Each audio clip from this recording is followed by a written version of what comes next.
Assalamualaikum warahmatullahi wabarakatuh. Perkenalkan, saya Elsa Adelia, salah satu dosen dari program studi Desain Furniture pada Politeknik Industri Furniture dan Pengolahan Kayu. Pada prodi Desain Furniture, saya mengajar salah satu mata kuliah kalkulasi. Kalkulasi merupakan salah satu mata kuliah teori pada program studi Desain Furniture dengan bobot 2 SKS di semester 3. Adapun capaian pembelajaran yang dibebankan pada mata kuliah ini ada 3 aspek sikap, 5 aspek pengetahuan, 2 aspek keterampilan umum, dan 4 aspek keterampilan khusus. Mata kuliah kalkulasi merupakan mata kuliah yang memberikan pengalaman belajar kepada mahasiswa agar mampu menjelaskan definisi kalkulasi beserta klasifikasinya, melakukan identifikasi dan menghitung komponen biaya produksi furnitur, menyusun daftar kebutuhan bahan, dan menghitung harga pokok produksi dan harga jual furnitur. Adapun capaian pembelajaran mata kuliah atau CPMK, mata kuliah kalkulasi terdiri dari mahasiswa mampu untuk menganalisis dan mengelola biaya produksi furniture dengan efektif, termasuk menjelaskan konsep kalkulasi dan klasifikasi biaya, mengidentifikasi serta menghitung komponen biaya produksi, menyusun daftar kebutuhan bahan, menghitung harga pokok produksi, dan menentukan harga jual produk furniture yang kompetitif. Adapun sub CPMK yang diturunkan dari CPMK ada 11 poin yang terdiri dari mahasiswa mampu menjelaskan definisi kalkulasi biaya, mahasiswa mampu menjelaskan klasifikasi biaya, mahasiswa mampu melakukan identifikasi biaya bahan baku, mahasiswa mampu melakukan perhitungan biaya bahan baku, mahasiswa mampu melakukan identifikasi biaya tenaga kerja, mahasiswa mampu melakukan perhitungan biaya tenaga kerja, mahasiswa mampu melakukan identifikasi biaya overhead, mahasiswa mampu melakukan perhitungan biaya overhead, mahasiswa mampu menyusun daftar kebutuhan bahan, mahasiswa mampu untuk menghitung harga pokok produksi dan menentukan harga jual produk. Terakhir, mahasiswa mampu untuk mempresentasikan harga pokok produksi dan harga jual produknya. Sistem pembelajaran pada perkuliahan kalkulasi adalah tatap muka dengan metode pembelajaran ceramah, diskusi antar mahasiswa, studi kasus, presentasi, tugas mandiri, dan seluruh materi dapat diakses pada SIAKAD dan Edlink Polifurnika.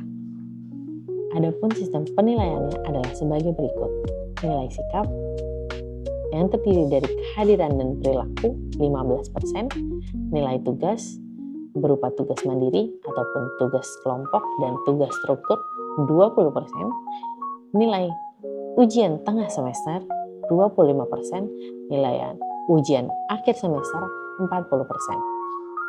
Berikut ini adalah video pengajaran mata kuliah kalkulasi dengan materi perhitungan biaya bahan baku. Oke, selamat pagi. Assalamualaikum warahmatullahi wabarakatuh. Waalaikumsalam warahmatullahi wabarakatuh. Mana kabarnya, sehat semua hari ini? Alhamdulillah, Sehat-sehat ya, karena kita hari ini mau masuk ke materi yang sudah mulai harus fokus dan teliti. Karena kalau salah hitung satu di awal, pasti salah semua sampai di akhir. Ya. Oke. Sebelum kita mulai materi kita hari ini, silahkan dipimpin untuk berdoa dulu. Teman-teman, untuk memulai pelajaran hari ini, kita mulai dengan berdoa bersama-sama, berdoa mulai. Selesai. Oke, hari ini kita masuk ke materi kita biaya bahan baku. Kemarin sebelumnya udah pada tahu kan? Biaya produksi furniture itu terdiri dari 3 pokok komponen utama.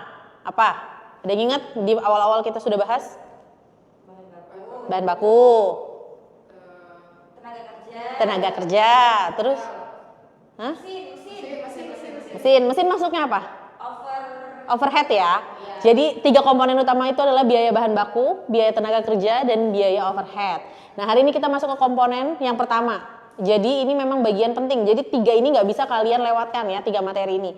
Ini materi yang salah satunya yang penting yaitu biaya bahan baku. Oke, bahan baku apa sih? Sebelum kita masuk ke biayanya, bahan baku apa sih? Bahan untuk membuat produk nggak sih, Bu? Iya. Bahan mentah.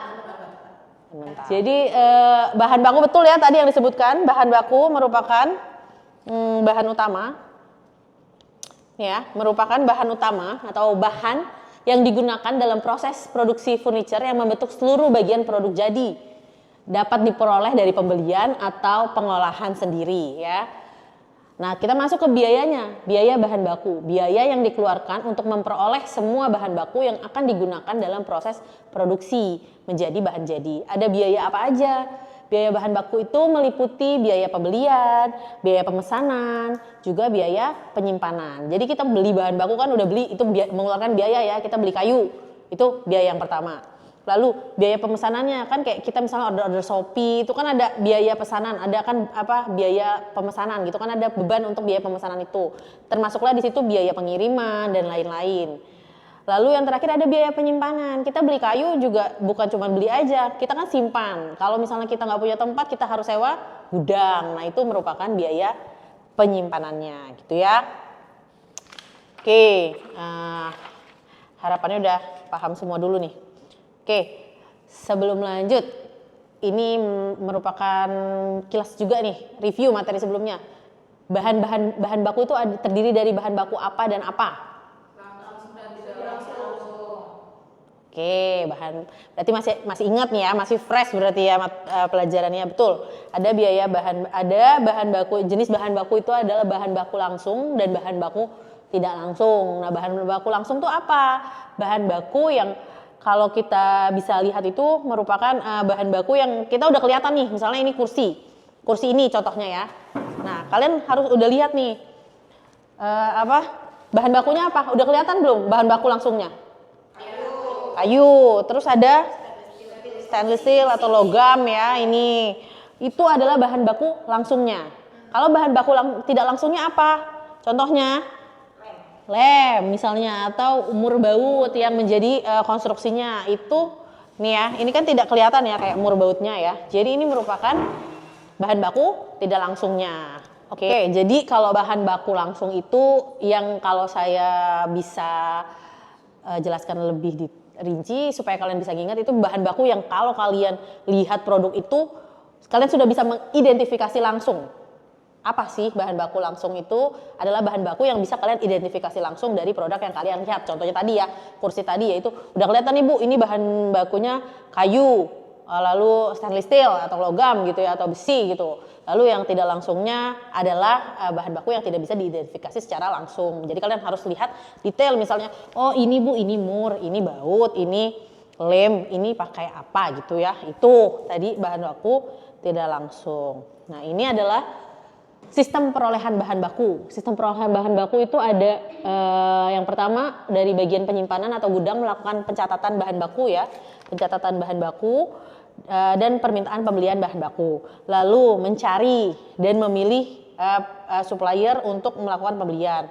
Lalu bagian keuangan nanti melakukan pencatatan transaksi pembelian bahan baku.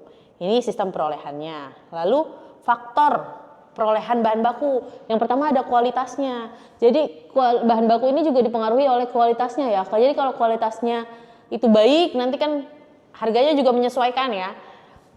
Jadi faktornya itu adalah biaya pembelian dan kualitas produk jadinya nanti. Lalu kuantitas barangnya, kuantitas bahan bakunya juga berpengaruh pada biaya pemesanan dan penyimpanan. Semakin besar misalnya biaya pemesannya sama gitu ya, atau lebih besar lagi. Lalu penyimpanannya udah pasti lebih besar ya karena bahannya lebih banyak. Lalu waktu pengiriman, bahan baku akan berpengaruh pada efisiensi proses produksi dan ketersediaan suppliernya. Jadi kalau misalnya suppliernya aja udah langka, gimana kita bisa melanjutkan proses produksi kita ya. Jadi ini yang harus kita pikirkan juga sebagai misalnya orang-orang yang berkecimpung nanti bagian gudang atau bagian nanti yang menghitung atau menjadi bertanggung jawab untuk melakukan reordering lagi bahan bakunya. Oke. Nah, ini adalah inti dari segala inti apa yang akan kita pelajari hari ini. Terkait Economic Order Quantity atau EOQ. Apa sih Bu EOQ? EOQ ini udah ada yang pernah belajar sebelumnya? Belum. Pernah dengar ya? EOQ itu adalah Economic Order Quantity, di mana jumlah bahan baku yang dipesan pada waktu tertentu untuk meminimalkan persediaan atau biaya persediaan tahunan. Jadi itu apa sih yang kita mau cari? Yang kita mau cari adalah ini, key optimalnya. Kenapa Bu kita harus cari key optimal? Penting kenapa? Karena kita harus tahu key optimal. Kenapa? Karena misalnya key optimal ini adalah titik terendah atau titik paling optimal yang menentukan kapan kita harus berapa banyak sih bahan jadi yang bisa kita order, berapa banyak sih bahan baku yang bisa kita order, berapa banyak sih bahan baku yang optimal untuk kita simpan di gudang kita. Nah ini makanya ini ada kurvanya adalah order quantity size terhadap biayanya. Jadi kalau misalnya enggak juga, misalnya semakin banyak nih, semakin tinggi pemesanannya, maka biaya penyimpanannya akan semakin besar. Lalu semakin banyak pesanannya, biaya ordering cost-nya semakin kecil. Kenapa? Karena kan dibagi. Kalau misalnya kalian beli Shopee 100.000, handling cost-nya 4.000, sama 1 juta handling cost-nya maksimal palingan 8.000 misalnya ya. Itu kan akhirnya ordering cost-nya semakin kecil. Jadi nggak bisa juga, kita pesannya langsung jumlah banyak biar ordering cost-nya murah. Ternyata holding cost-nya atau penyimpanannya tinggi. Nah, yang kita harus pikirkan adalah yang di tengah-tengah ini, yang paling optimal, ya, bukan yang paling rendah, bukan yang paling tinggi, tapi yang paling optimal. Jadi yang kita hitung adalah yang paling optimal, ya. Nah, ini juga gambaran Q itu tadi adalah Q optimal, ya, atau quantity atau jumlah bahan baku yang paling optimal yang akan kita order. Sejumlah Q misalnya, ya, sejumlah Q misalnya mungkin itu 1.000 itu dipakai terus kan, dipakai terus sampai kita ketemu di titik R. R ini apa? Ada yang tahu? R ini adalah titik reordering, supaya sebelum ini L ini lead time, ya, waktu. Jadi saat kita punya 1.000 unit bahan baku, misalnya 1.000 kubik bahan baku kita pakai terus, itu kan akan tergerus kan, berkurang terus. Jangan sampai kita ini sedang masa produksi terus bahan bakunya ini out of stock, akhirnya kita rugi, ya, pabrik itu akan rugi, industri akan rugi, sehingga sebelum kita mengalami kelangkaan ini atau bahan baku di nol, maka kita harus punya titik reordering. Nah, titik reordering ini nanti kita akan hitung juga kapan waktu yang tepat untuk kita melakukan pengorderan lagi bahan baku sampai dengan nanti titiknya menuju nol, akhirnya bahan bakunya kembali penuh. Ini yang akan kita hitung tadi, ya, optimalisasi terhadap bahan baku yang akan kita hitung di sini. Oke. Nah, ini rumusnya, ya. Jadi EOQ sendiri adalah merupakan metode pengaturan persediaan yang dilakukan dengan mengevaluasi secara real time atau kondisi level persediaan jika menentu titik pemesanan kembali atau reorder point. Maka harus dilakukan pengadaan sebesar ukuran lot atau ukuran Q quantity tertentu. Rumusnya ini, ya. Q sama dengan akar dari 2 dikali D dikali O dikali H. D itu adalah permintaan atau demand selama 1 tahun. Lalu O itu adalah biaya pemesanan atau ordering cost. H itu adalah biaya penyimpanan, holding cost, ya. Nah, reorder point sendiri nanti pada hakikatnya adalah sejumlah persediaan yang harus ditahan sehingga selama masa lead time atau waktu tunggu barang diterima tidak terjadi stock out, ya, sehingga reorder point sendiri atau ROP atau kita singkatnya dengan R, reorder point itu adalah D, di mana permintaan setiap periode ini asumsinya konstan, ya. Ini D itu sama-sama, ya, D besar itu demand untuk setahun bedanya, lalu yang D kecil adalah permintaan setiap periode dan biasanya itu konstan permintaannya, ya. Lalu LT-nya adalah lead time period atau waktu tunggu pemesanannya. Oke, sampai di sini belum ada yang bingung, ya. Adanya yang ngantuk itu di belakang, ya. Oke, jangan ngantuk, ya. Nah, selanjutnya setelah tadi kita tahu key optimal sama reorder point-nya, nanti kita akan menghitung apa, Bu, pada akhirnya? Pada akhirnya adalah yang kita ikut adalah total annual cost atau biaya bahan baku per tahunnya. Jadi kan kalau industri itu nggak ngitung lagi berapa ya bulan ini, berapa ya nanti bulan depan, tapi dia sudah menghitung estimasi mereka per tahun, ya. Jadi nanti di mana TOC-nya berapa, Bu? Total of ordering cost-nya. TOC itu dari demand per tahunnya dibagi quantity optimalnya dikali nanti sama itu siapa ya di luar. Itu rame banget ya. Oke, selanjutnya adalah TAC dan sampai nanti kita dapat TAC. Nah, kalau misalnya segini sekarang masih bingung, kita langsung aja ke latihan soalnya. Tuh, mukanya udah sumringah semua, bahagia dilihat ya, alhamdulillah.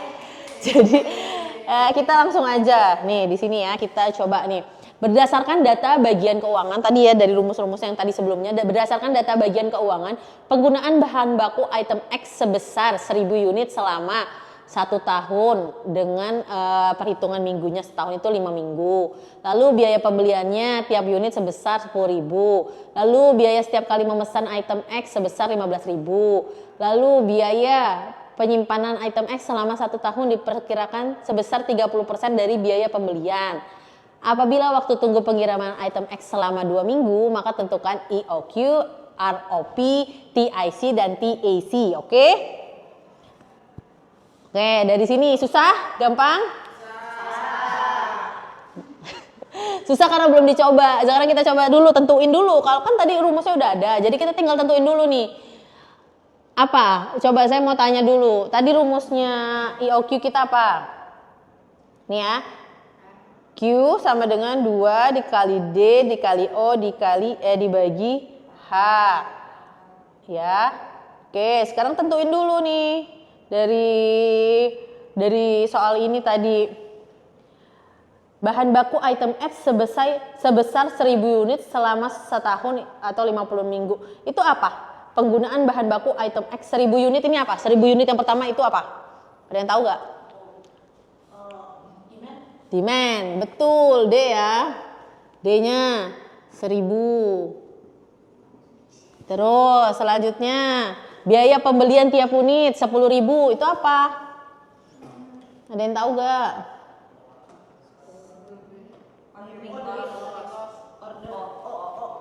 Yakin? Yakin? Hah? Yang di belakang gimana? Soalnya ini ada lagi selanjutnya. Biaya setiap kali memesan item X sebesar 15.000. Jadi yang order yang mana ini? Yang biaya order yang yang mana nih? Yang 15.000 apa yang 1.000? Coba dulu ya. Saya juga kan sama-sama ya, kita belajar ya. Sama nih 15.000 misalnya. Terus apa lagi? Biaya penyimpanan item X selama 1 tahun diperkirakan sebesar 30% sebesar 30% dari biaya pembelian. H-nya berapa? 30% kali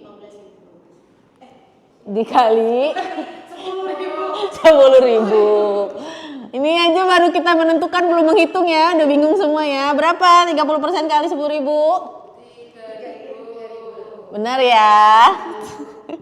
3.000 holding cost-nya. Lalu waktu tunggunya sebesar 2 minggu itu apa? L, lead time ya. L-nya sama dengan 2. Oke. Di sini kita tadi udah tentukan. Itu samanya minggu ya Bu, L-nya? Iya, minggu. Enggak dong, kalau per hari kita tergantung sih, tapi memang biasanya hitungannya minggu ya, pekan. Karena kan pengiriman juga mungkin gak ada ya, misalnya bahan baku kita per kayu dikirimnya dalam waktu 1 hari. Gelonggongan siapa yang mau ngirim pakai truk gitu ya. Oke, coba kita cocokkan ya. Pembelian tadi itu C ya, udah benar belum? D-nya, wah ada yang ketinggalan. D kecil karena kita mau menghitung ROP ya. Apa-apa. D kecilnya tadi apa rumusnya D kecil? Atau lead time-nya itu kan tadi D kecil tadi sama-sama demand, sama-sama permintaan. Tapi kalau D yang besar adalah permintaan selama 1 tahun. Sedangkan kalau D yang kecil atau demand permintaannya konstan. Tadi kan kita udah tahu 1 tahunnya dia 50 minggu. Jadi kita hitungnya periodenya konstan. D-nya itu adalah 1000 dibagi 50. 50-nya ini minggu untuk mendapatkan berapa sih konstannya dia? Berapa? 20. Oke. Nah, dari sini ini udah semua. Tinggal kita hitung tadi yang kita butuhkan EOQ, ROP, TIC, TAC ya. Berarti coba ya, kita coba. Ini siapa dulu nih yang mau ngitung ya? Coba EOQ-nya sama ROP-nya coba Rahma. Terus nanti TIC-nya nanti Dila. Lalu nanti TAC-nya penyelesaiannya aja Yuni ya. Oke. Coba dikerjain dulu, dihitung dulu. Oke, atau kita hitung sama-sama aja. Coba nggak apa-apa, Rahma coba hitung di depan aja langsung, nggak apa-apa. Besok kalau ujian itu kalkulator ya, kalkulator semua ya. Nggak boleh handphone ya.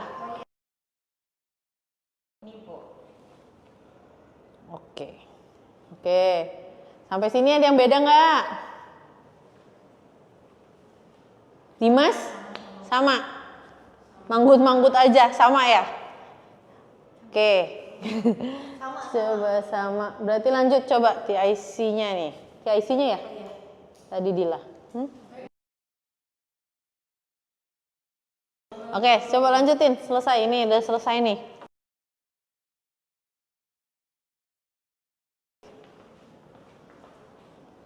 Oke, kita coba cek ya. Hasilnya sama semua nggak? Ada yang beda nggak? Kalau ada yang beda langsung ngomong aja ya, kita cek dulu. Ini belum tentu benar juga yang maju ke depan. EOQ-nya 100 unit, betul. Lalu reorder poinnya di 40 unit ya. Jadi nggak sampai habis. Jadi di 40 dia langsung di reorder. Langsung di reorder ya. Selanjutnya perhitungan TIC-nya sama ya, 300.000 totalnya. Dan TAC-nya udah langsung, TAC-nya adalah 10.300.000 sama ya. Sampai sini ada yang beda? Ada yang beda nggak? Sama semua ya. Oke, tadi biaya bahan baku itu tadi kan udah ada ya, biaya namanya pembelian. Lalu ada juga biaya pengiriman ya. Biaya pengiriman itu apa Bu rumusnya? Biaya pengiriman ini rumusnya ya. Jadi biaya pengiriman per unit merupakan total biaya pengiriman dikali persentasenya dibagi kuantitasnya ya. Ada dua cara menghitung persentasenya. Jadi yang kalian akan hitung itu, nah ini dikeluarkan untuk memindahkan bahan baku dari supplier ke perusahaan, merupakan bagian dari biaya pemesanan. Nah, biaya perhitungan ini adalah perbandingan kuantitas dan perbandingan harga beli. Jadi ada dua persentasenya yang akan kalian gunakan. Nah, nanti kalian kalau sebagai owner atau sebagai orang keuangan, manajerial itu akan memilih persentase yang paling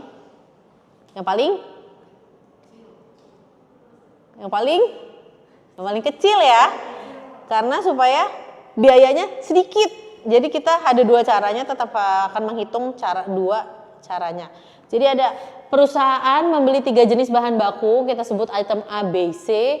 Nah, yang item A itu sebanyak 200 unit dengan harga 10.000 lalu per unitnya. Lalu item B sebanyak 100 unit dengan harganya 15.000 per unit. Lalu item C sebanyak 50 unit dengan harga 20.000 per unitnya. Biaya pengirimannya sebesar 500.000. Maka tentukan biaya pengiriman yang dibebankan pada item per unit dengan metode perbandingan kuantitas atau perbandingan harga beli. Ini ya. Nah ini, jadi ini langsung aja saya contohnya. Yang akan kalian cari itu apa? Yang ini perbandingannya. Yang kalian akan cari ada dua tabel ini. Tapi untuk mencari biaya pengirimannya, kalian harus tahu dulu persentase pada tabel perbandingan. Nah, ini tadi kita apa yang kita mau pakai? Perbandingan yang pertama dulu ya, kuantitas dulu aja yang mau kita hitung. Kan tadi udah bener ya, item A 10.000 per unitnya kan. Jumlahnya 200, totalnya berarti total biayanya 2 juta. Lalu item B sama 15.000, jumlah unitnya 100, total harganya 1.500.000. Lalu item C totalnya 1 juta. Nah, 57% ada yang tahu dapatnya dari mana? Yang pertama dulu kita perbandingannya kuantitas ya. Nanti persentasenya akan berbeda dengan perbandingan harga beli. Ini udah semua ya, saya hapus dulu ya. Kita harus tahu dulu nih persentasenya kan perbandingan kuantitas ya. Perbandingan kuantitas. Kuantitasnya dari mana sih? Dari mana, Bu? Kan tadi kan kita perbandingan kuantitas. Jadi 57%-nya dari mana? Dari kuantitas. Dari kita cari dulu persentase masing-masing itemnya. Jadi item A nih, kan kita item A ya. Item A, kita harus cari persentasenya. Nah, ini perbandingannya kuantitas dulu ya. Kuantitas. Nah, di sini berapa kuantitasnya item A? 200. Gimana cari persentase? Dibagi yang mana? Dibagi 350 dikali 100%. Ini aja yang kalian lupakan. Coba kalian kalkulator, hasilnya pasti 57%. Bener ya? Ini kalian cuma lupa aja. Dulu waktu SMA pasti mempelajari ini, cuma lupa caranya. Oke, setelah kita dapat 57%, tahu kan dapat tadi persentasenya? Baru kita menghitunglah biaya pengiriman per unitnya. Dengan rumus ini tadi, total biaya pengiriman dikali persentasenya dibagi kuantitasnya. Berapa biaya pengirimannya? Biaya pengirimannya ada ya, dikasih tahu. Total biaya pengiriman sebesar 500.000 ya di soalnya ya. Jadi jangan langsung pikirannya itu soalnya ada di sini, enggak ya. Jadi total biaya pengirimannya itu adalah 500.000 dikali persentasenya tadi item A 57% dibagi kuantitasnya item A 200. Nanti didapatlah biaya pengirimannya 1.425. Emang kelas ini rame ya. Seru. Udah terkecoh duluan dia sama tabelnya. Oke. Sampai sini ngerti? Benar semua? Coba dicek yang benar enggak? 57%. Ini persentase saya dapatnya 24%, ini 14%, totalnya 100%. Benar enggak? Oke, udah benar ya. Ini adalah metode yang perbandingan kuantitas. Lalu ini tadi kan harga angkanya 1.400 ya, hampir per unitnya sama. Nah, kita cek di sini. Nah, ini adalah biaya perbandingan yang harga beli. Tadi kan yang harga beli nih. Kalau harga beli jadi persentase 45%-nya dari mana? 2 juta dibagi 4.500.000. Jangan bingung ya, nanti gimana nih? Begini masih bingung nih. Kali 100%. Berapa coba? Bener nggak? 45% ya? Masih bingung nggak Yuni? Hah? Enggak, Bu. Masih bingung ya? Jadi biaya pengirimannya tadi berapa? 500.000. Sama ya, soalnya masih sama. Cuman kalian harus begitu dua metode. Jadi 500.000 dikali persentase yang ini 45% dibagi. Jangan bisik-bisik. Gilang, bagi berapa? Ya, kamu nggak perhatiin dari tadi. Ayo, dibaginya tetap kuantitasnya. Ya, karena yang kita cari itu yang tadi saya bilang yang kita perlu cari adalah persentasenya yang membedakan ya. Oke, materi hari ini sampai di situ aja. Ada pertanyaan? Menyenangkan bukan? Insya Allah ya. Nanti kita pertemuan berikutnya sebelum masuk ke biaya tenaga kerja, kita kilas lagi sama latihan soalnya nanti saya kirimkan di WA grup ya. Habis ini dikerjakan terus nanti kita coba selesaikan. Nah, penyelesaiannya itu kuantitasnya nanti itu masing-masing NIM kalian ya. Jadi nggak sama, setiap orang pasti nggak sama. Jadi nanti angka kuantitasnya itu sesuai 2 angka terakhir di NIM kalian ya. Kalau NIM saya 00 kayaknya nggak ada ya belakangnya 00 ya, pasti belasan puluhan gitu ya. Jadi tetap ada 2 angka NIM terakhir. Oke, bisa kerja sampai berarti ya? Nggak bisa. Ini sama, ujiannya juga sama. Semuanya bergantung pada NIM kalian ya. Oke, kalau nggak ada yang ditanyakan, habis ini saya kirim tugasnya, silahkan dikerjakan. Kalau ada yang mau ditanya, saya tetap di sini ya. Oke.